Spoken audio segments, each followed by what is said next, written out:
Bonjour, bonsoir à toutes et tous, c'est Elsker pour le point d'étape numéro 12 de Parlons Constitution, c'est parti.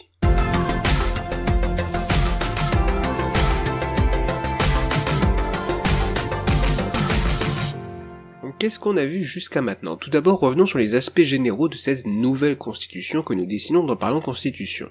Alors d'abord, ce serait un État avec une constitution écrite, et l'objectif c'est la recherche du bonheur de tous et de chacun. Alors je préviens tout de suite, je vais pas revenir sur tout en détail, c'est le principe du point d'étape, et notamment je vais pas revenir sur tout ce qui sera marqué à l'écran, il y a des choses que je vais passer. C'est un État unitaire décentralisé et déconcentré, la souveraineté nationale est pour moi la souveraineté à adopter, donc pas la souveraineté populaire, même si la souveraineté nationale appartient au peuple. Il faut trouver un équilibre entre séparation et relation entre les pouvoirs, et la hiérarchie des normes pour moi est constitutionnaliste, c'est-à-dire qu'il y a le bloc de constitutionnalité en haut, en dessous le bloc de conventionnalité, ensuite le bloc de légalité et le bloc réglementaire juste après. Aussi, la constitution est dépendante du contexte. Ça, c'est vrai. Toute constitution est dépendante de son contexte, mais il y a un postulat dans cette série, c'est qu'il existe une constitution meilleure que les autres pour un contexte donné, afin de réaliser tel objectif. Enfin, concernant les aspects généraux, j'aimerais revenir sur les quelques types de régimes qui m'inspirent pour cette série, donc la république, le régime directorial, l'oligarchie élective, l'aristocratie, l'épistocratie, la méritocratie, la technocratie, la dictature, la stococratie, la polyarchie, et les démocraties libérales, représentatives, délibératives, directes et semi-directes. Toutes les définitions sont dans l'épisode 10. Maintenant qu'on a vu ces aspects généraux, on va revenir sur les droits fondamentaux. Il faut garantir des libertés et droits fondamentaux pour éviter les abus de pouvoir et les dérives. Je renvoie aux autoritarismes et au totalitarisme du XXe siècle pour des exemples de ces dérives et de ces abus de pouvoir. Et aussi, c'est pour protéger chacun de la tyrannie de la majorité. Mais attention au risque de nomocratie constitutionnelle ou de constituant législateur. Aussi, je rejette le droit naturel, donc les droits fondamentaux pour moi sont constitutionnels et pas supraconstitutionnels. Alors, il y a une procédure de révision fondamentale pour mettre en place ces droits fondamentaux avec la majorité qualifiée du peuple et la même initiative que la révision constitutionnelle. Le suffrage est universel, direct, individuel, égal et secret, et concernant les conditions de recevabilité, il faut un caractère général, impersonnel et bénéfique pour l'individu de la proposition de droit fondamental, et une limite du nombre d'articles modifiables en même temps. Les détails sont à l'épisode 17, alors quel droit garantir? C'est au peuple de décider. Aussi, le juge constitutionnel, et dans une certaine mesure le juge administratif, sont là entre autres pour garantir le respect de ces libertés et droits fondamentaux. Concernant la citoyenneté, il y a différentes conditions pour être citoyen passif, donc n'importe quel citoyen en fait a besoin d'avoir la nationalité française, d'être majeur et de ne pas avoir d'interdiction ou d'incapacité d'exercer des droits civiques. Par contre, pour être citoyen actif, qui permet d'avoir des droits supplémentaires, il faut être citoyen bien sûr et avoir un intérêt pour le politique qui s'obtient en passant le test de l'intérêt pour le politique, qui est un QCM parmi une liste d'autres questions prédéfinies, et les tests, questions et réponses sont accessibles gratuitement en mairie ou salle communale. Il y a aussi l'importance d'une éducation de base, et la réussite permet l'obtention d'une attestation temporaire pour être citoyen actif. La commission du test de l'intérêt pour le politique crée puis révise les questions, réponses, explications du test. Elle est composée du président, de la cour constitutionnelle, de 5 juristes, 5 philosophes, 5 politistes, 5 historiens et un scientifique de chaque domaine scientifique tiré au sort. Elle se réunit tous les 5 ans pendant un an, ses décisions sont à l'unanimité, et il y a un RIC spécifique pour dissoudre la commission, sauf son président, et un RICA, donc référendum d'initiative citoyenne active, pour abroger certaines questions. Le pouvoir législatif, alors je résume ici tout ça dans le tableau, je vous laisse mettre sur pause pour comprendre un peu tout. Pour résumer, le rôle de l'Assemblée nationale c'est la législation courante, celle de la Chambre des sages c'est de viser la permanence avec des lois unanimes principales éminentes, et le Conseil scientifique lui est là pour veiller au respect de la science avec notamment le veto scientifique. Il y a une primauté de la loi unanime principale éminente sur la loi ordinaire. Les lois unanimes ne peuvent être changées que par la Chambre des sages. Sauf une exception, c'est en cas de situation exceptionnelle, la procédure dans l'épisode 23. Aussi, toutes ces chambres, toutes ces assemblées ont des travaux en commun, dont la commission de conformation de la loi aux connaissances scientifiques. Je reviens très rapidement, je vous laisse mettre en pause pour les bulletins types pour un vote à la méthode Borda qui permettent d'élire la moitié des députés, et aussi la représentation proportionnelle à scrutin de liste à la plus forte moyenne selon la méthode de Jefferson, donc qui permet d'élire la moitié des députés et l'ensemble des membres de la Chambre des sages. Passons maintenant à l'élaboration de la loi. Alors je reviens vraiment très rapidement, c'est sur la procédure d'adoption d'une loi, on va pas tout dire, c'est différent selon les types de lois, les détails sont dans les épisodes 26 et 27, donc on a aussi l'exception des ordonnances à l'épisode 33. On commence donc par l'initiative, avec notamment une initiative citoyenne qui est possible, il faut ensuite l'avis du Conseil d'État, Et pour les projets de loi, cet avis est obligatoire, et une étude d'impact est aussi obligatoire. Ensuite, il y a dépôt au Parlement, avec un délai avant la discussion en séance, la fixation à l'ordre du jour, on a aussi parlé des questions au gouvernement et des niches parlementaires. Après que ce soit fixé à l'ordre du jour, on a le travail des commissions permanentes ou spéciales. On a en même temps les amendements éventuels avec une recevabilité lien et d'autres recevabilités, notamment l'irrecevabilité financière, la suppression du vote bloqué pour moi, il faut le supprimer, donc l'article 44 alinéa 3 qui devrait être supprimé. Le 49.3 par contre serait gardé, en étant possible une fois par session à l'Assemblée nationale, et toujours possible pour les projets de loi de finances, etc., etc. Et le temps pour la motion de censure serait multiplié par 2 et passerait à 48 heures, ce qui était le temps à l'origine au début de la 5ème République. Après ça, on peut avoir les discussions en séance, donc avec des nouvelles procédures de vote en commission et en séance qu'on a vu dans l'épisode 27, les éventuels préavis de veto ou veto scientifique pendant toute cette procédure, avec notamment les procédures de levée de non-conformité et urgence, donc pour lever, dans certains cas très spéciaux, le veto ou les préavis de veto scientifique.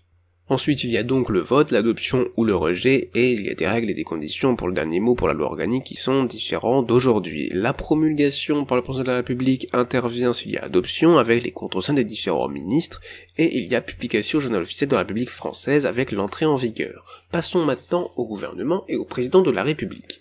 Le gouvernement a pour rôle la direction de l'administration, la diplomatie, la force publique et militaire, et met en œuvre la politique de la nation, les lois et les politiques publiques. Les membres du gouvernement sont nommés, il y a les directeurs, les ministres dont les ministres d'État, les ministres délégués, les secrétaires d'État et les hauts commissaires, et il n'y a pas de hiérarchie, du moins juridiquement, entre tous ces membres. Les chefs du gouvernement sont les 3 directeurs, nommés par le président de la République, ils dirigent et coordonnent l'action du gouvernement, proposent les ministres à nommer au président de la République, qui doit les nommer, c'est une compétence liée, et il préside le gouvernement sur une ordination mensuellement égale chaque année, etc., etc., concernant ces 3 directeurs qui remplacent le Premier ministre de la 5ème République. Le gouvernement est le réel pouvoir exécutif, comme dans les régimes parlementaires, c'est ce qu'on voit ici. Donc le président de la République, lui, a un rôle différent, c'est-à-dire qu'il est élu d'abord par la méthode Borda, donc par tous les citoyens, il peut être évoqué par un RIC révocatoire à la majorité absolue des citoyens, et son rôle, donc comme je le disais, c'est un chef d'État arbitre, gardien et représentant droit, ce n'est plus un chef de l'exécutif.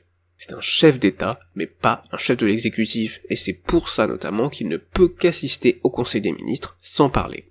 Par contre, il reste un arbitre militaire, et il a le feu nucléaire, c'est-à-dire qu'il peut déclencher le feu nucléaire, il peut envoyer une bombe atomique, si nécessaire, c'est lui qui décide en cette matière, après consultation bien sûr de l'ensemble de l'état-major militaire. On a vu ensuite la responsabilité politique de l'exécutif, avec une responsabilité politique collégiale du gouvernement devant le Parlement, mais pas devant le président de la République, donc on est dans un régime moniste parlant constitution. On peut aussi dire qu'il y a 3 procédures de mise en cause de cette responsabilité, devant ou par l'Assemblée nationale. D'abord la déclaration politique générale avec question de confiance, qui sont 2 procédures facultatives, il peut donc y avoir déclaration de politique générale sans question de confiance, ou ni l'un ni l'autre, ou les 2. C'est au choix du gouvernement. On a aussi le 49.3 qui ici est déclenché par le gouvernement, qui en fait peut être empêché par une motion de censure qui serait votée par l'Assemblée nationale. Il y a aussi la motion de censure directement, qui doit pas être une motion de censure constructive. Le président de la République l'autorise ou la refuse. Donc l'Assemblée nationale vote une motion de censure, le président de la République peut la refuser ou peut l'autoriser. Évidemment, il doit choisir entre les deux, il ne peut pas ne pas choisir. Et c'est différent du vote de la motion de censure en cas de 49.3. S'il y a 49.3 qui a motion de censure, le président de la République n'a pas à valider, c'est automatique. En gros, s'il y a une motion de censure pendant un 49.3, le gouvernement saute et le président de la République n'a rien à dire. Autre sujet important, c'est le contrôle des actions du gouvernement par l'Assemblée nationale et la Chambre des sages dans des moyens d'enquête, qui donc ici sont la conséquence de cette responsabilité politique collégiale du gouvernement devant le Parlement. Concernant le président de la République, il est irresponsable politiquement devant le Parlement ou le gouvernement, c'est pour garantir sa pleine indépendance. Par contre, le président de la République, et pas le gouvernement, est responsable devant les citoyens qui l'élisent et peuvent le révoquer. En retour de cette responsabilité, le gouvernement peut dissoudre l'Assemblée nationale, donc que l'Assemblée nationale s'il y a des abus de pouvoir, de l'incompétence, des blocages, etc. Et la demande est effectuée par les directeurs, mais le président de la République l'autorise ou la refuse, donc comme pour la motion de censure classique.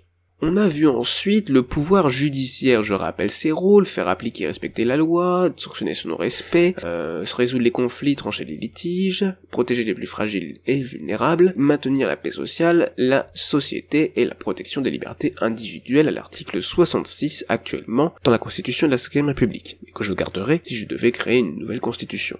Le pouvoir judiciaire suit une désignation en tant que juge professionnel, donc par concours, et ces juges sont indépendants, avec notamment un statut protecteur et le respect de l'état de droit, donc il y a de nombreux principes à respecter pour la justice. Ils sont nommés officiellement, et surtout pour les plus hauts postes, par un organe indépendant mixte, composé à un tiers de membres du pouvoir judiciaire, à un tiers de politiques et à un tiers populaire. Par contre, pour les cours d'assises, il y a un juré qui est tiré au sort, donc parmi la population, pour permettre le consentement populaire, donc en plus de ces juges professionnels. Aussi, il est important de finir par l'ordre administratif, qui est un ordre particulier, donc qui se distingue de l'ordre judiciaire, avec des règles singulières donc pour l'ordre administratif, mais il est pleinement indépendant, et c'est important de garantir cette indépendance.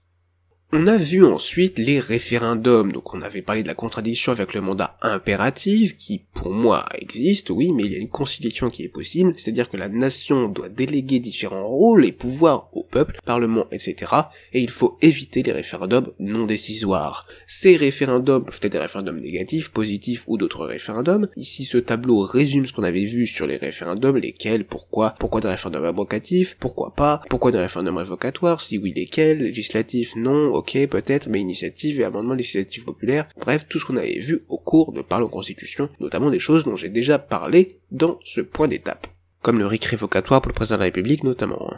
On avait ensuite évoqué la possibilité de plusieurs choix pour les référendums, qui pour moi doit être le cas, c'est oui, mais avec des conditions strictes et même parfois très strictes pour les référendums, mais beaucoup moins pour les consultations, et je renvoie à l'épisode 44 pour plus de détails.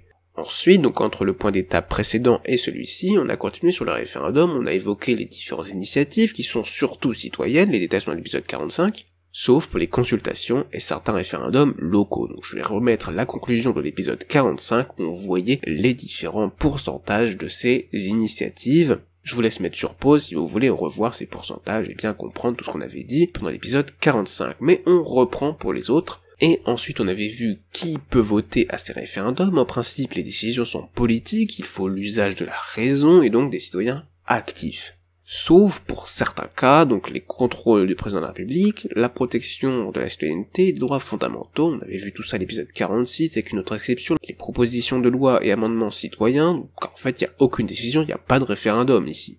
Et aussi, pour les consultations, ça doit être au choix pour les autorités qui consultent, même si c'est citoyen actif en principe, sauf certains autres cas, c'est un peu le même raisonnement que pour les référendums. Mais tout ça on l'avait vu dans l'épisode 46 encore une fois. Ensuite, on avait parlé du risque de plébiscite qui est limité par l'initiative citoyenne et les options plus précises pour les consultations. Même si le risque existe toujours pour certains référendums locaux et pour les consultations. Après en avoir fini avec les référendums, on avait discuté du tirage au sort dans l'épisode précédent, et donc pour moi il faut recourir uniquement au tirage au sort pour choisir des groupes de personnes, soit parmi des personnes compétentes, c'est ce qu'on fait pour le conseil scientifique et la commission du test de l'intérêt pour le politique, soit pour des avis, groupes de réflexion, propositions ou décisions moins importantes et moins techniques, ou soit si la représentativité est essentielle, pourquoi pas pour tout ce qui concerne la constitution, et notamment pour la constituante citoyenne dont on avait parlé à l'épisode 12. Donc on a résumé l'ensemble de ce qu'on a vu durant ces 48 épisodes. Mais je vous rappelle une dernière fois ce résumé, ce schéma qui est intéressant, qui nous montre ici les différents pouvoirs, pas tous malheureusement, qu'on a vus durant Parlons Constitution jusqu'à maintenant. On a notamment l'élection par les citoyens actifs de l'Assemblée nationale, de la Chambre des sages, on peut avoir aussi l'élection par tous les citoyens, attention aux couleurs des flèches, là la nuance est vraiment très faible, mais c'est par tous les citoyens, l'élection du président de la République et le RIC révocatoire, voilà la nomination des directeurs, les directeurs qui proposent, le président qui nomme le gouvernement, les conseils scientifiques qui peuvent mettre un veto scientifique sur les lois votées par l'Assemblée nationale ou les lois unanimes principales éminentes votées par la Chambre des sages. On a aussi le contrôle de la Cour constitutionnelle sur les différents processus internes au Parlement, ou le contrôle du Parlement sur le gouvernement qui peut dissoudre l'Assemblée nationale au retour, etc., avec une validation toujours du président de la République. Donc pour la dissolution et pour la motion de censure classique. Tout ça, c'est ce qu'on avait vu au cours de ces 48 derniers épisodes. Bien sûr, il manque des choses, je ne peux pas tout dire, je ne peux pas tout résumer, même en 20 minutes, et je vous invite à aller regarder les épisodes qui vous intéressent pour avoir plus de détails, et pour les autres, je vous dis à la prochaine pour l'épisode 49 de Par la Constitution, ou pour le prochain point d'étape. C'était Alsker, à bientôt.